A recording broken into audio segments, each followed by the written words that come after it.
what happened to Obi-Wan Kenobi's first lightsaber? So I'll do a brief reenactment of what happened in Star Wars Episode 1, The Phantom Menace, with this Lego set, which is called Duel on Naboo.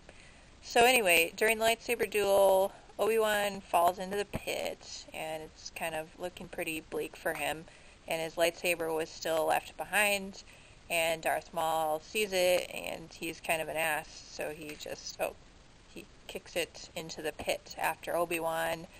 Obi-Wan's still hanging on by something or other, but then the kind of lightsaber tumbles down the pit, and it goes clink, clink, clink, and it's really kind of like an oh crap moment for Obi-Wan, and you think, how is he going to get out of this? But that's kind of what happens to the lightsaber in the movie, and let me move this away for a second. That is actually the last we ever see of this lightsaber, and there's no additional canon information about what happens to the saber.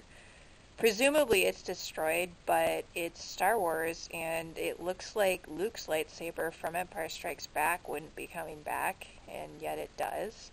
So you never know. Or remember, Darth Maul fell down that pit later, and he was cut in half.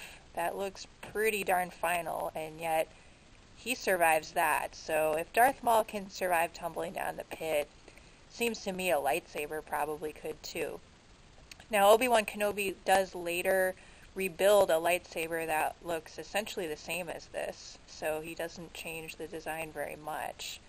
But once he loses that second one, I guess he gets fed up rebuilding the same model and decides to go a totally different route when he builds the lightsaber that we know from Star Wars Episode 3 and A New Hope.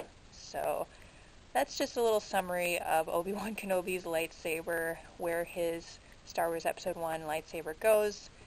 It is last seen on Naboo, tumbling down the pit, and we have no idea what happens to it. I also don't know what happened to the prop lightsaber that Ewan McGregor used. There's been some documentation that Qui-Gon Jinn's lightsaber went to Liam Neeson after the filming, but I haven't been able to find any information about Ewan McGregor's lightsaber, the Obi-Wan Kenobi lightsaber. If you guys have any information on that, I'd be curious to know, and so please post that in the comment section. But thanks for watching. This has been a little bit about the fate of Obi-Wan Kenobi's first lightsaber.